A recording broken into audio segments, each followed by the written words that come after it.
Today, we have the privilege of speaking with Dr. Karan, an associate professor at Rensselaer Polytechnic Institute, renowned for his pioneering work in 3D printing and recent success in printing hair follicles and human skin. Welcome, Dr. Karan. Thank you so much for joining us. Thank you for having me. Well, let's dive into the details. Well, Dr. Karan, could you walk us through 3D printing hair follicles? What sets your approach apart and what makes it particularly exciting? Sure. So this is work that started in my group almost 15 years ago. So we were one of the first few groups to show that we can actually take cells from skin, mix them with matrix molecules, and actually print something that looks like skin. So this is somewhat of an building up on that work.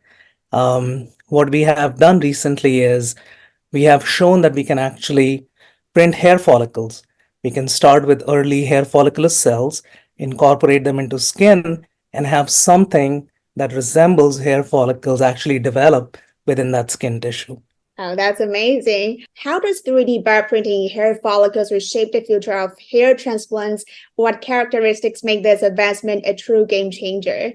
Sure. So I think 3D bioprinting really has impacted the field of tissue engineering in general.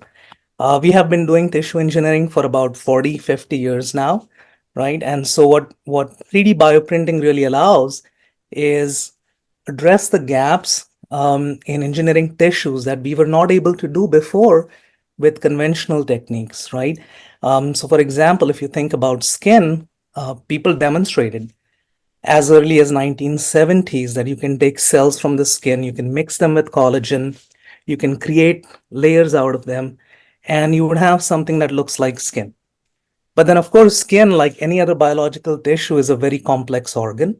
And to be able to recreate many of those features, the more subtle, complex structures that reside within the skin, that was difficult because we didn't have the tools, right? We're talking about structures that are at the microscopic length scale. And to be able to do that with conventional approaches was difficult.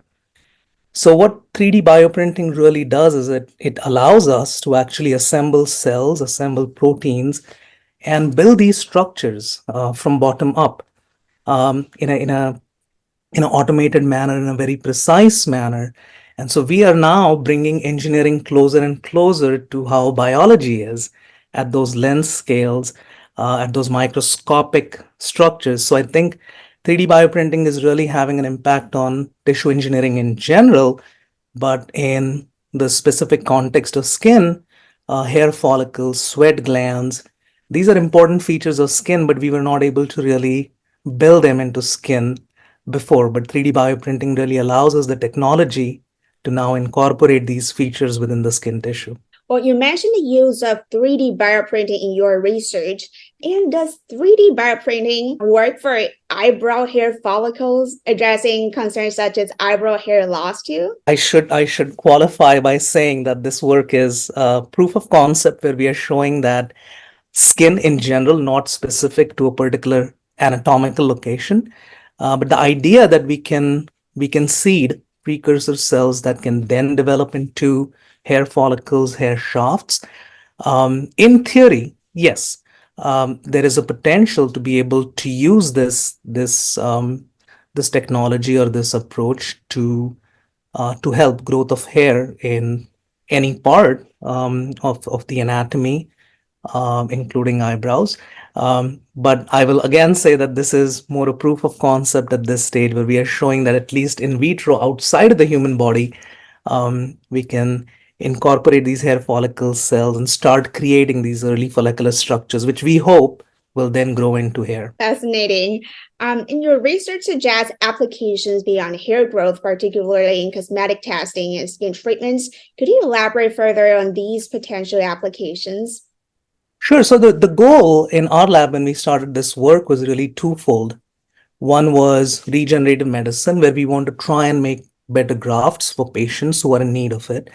And this could vary from people who have lost their skin either to burn, injuries, other trauma, and require skin transplants. And we can't always have autologous skin from the same patient. There's not enough left to then address the site of wound where the skin has been lost.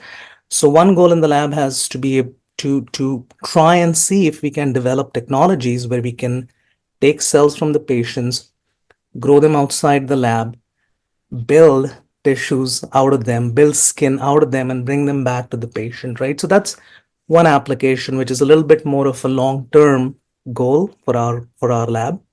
But in short term, we test a lot of cosmeceuticals, pharmaceuticals, topical agents that are designed, that have been developed to treat skin ailments. And right now, these are being tested on animals, which is going to get phased out. So the next best thing we need, because we can't test them in humans, we need better models that represent human skin, that represents our skin, right? And so the other goal in our lab is to try and create models that are better suited for this kind of testing. And I think in the short term, making models available that have more and more of the complex features of the skin that are physiologically relevant, that are biologically relevant, would be a great step forward. Do you envision customizing the technology, although it's still in progress for this research? Do you anticipate being more expensive or more affordable than the traditional ones? Certainly, I think with all technologies that start out in a lab like ours, which are more proof of concept, but are eventually designed for translation to patients, to consumers, I think the economics is driven by the ability to be able to scale it up, right?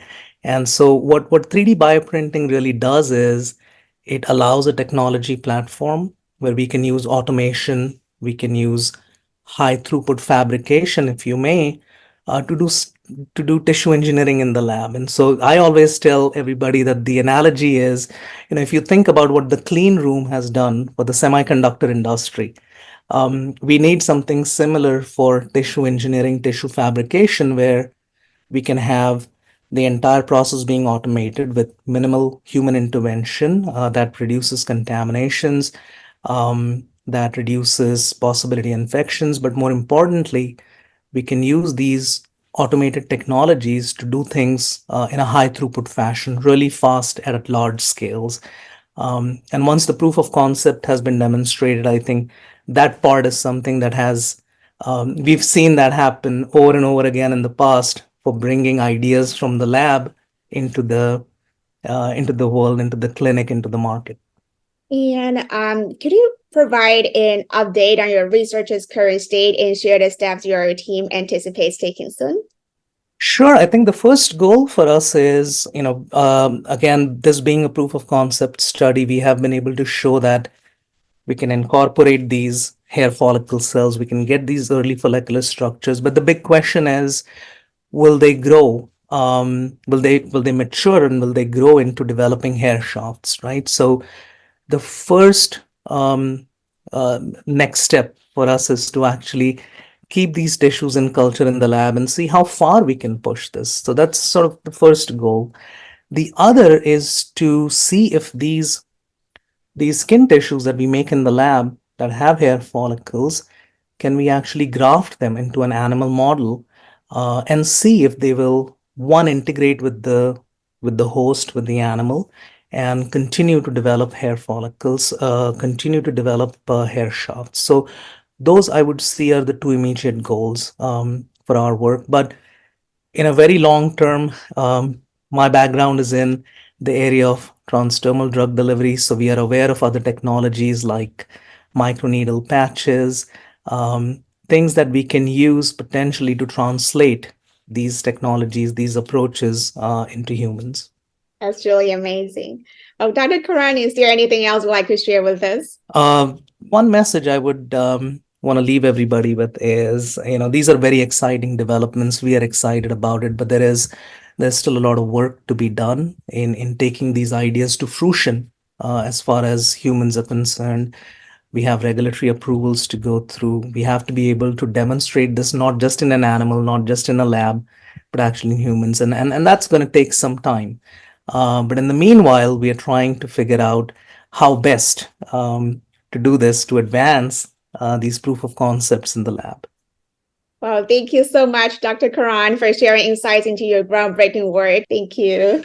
Of course, thank you. Thank you for having me over. It was a pleasure.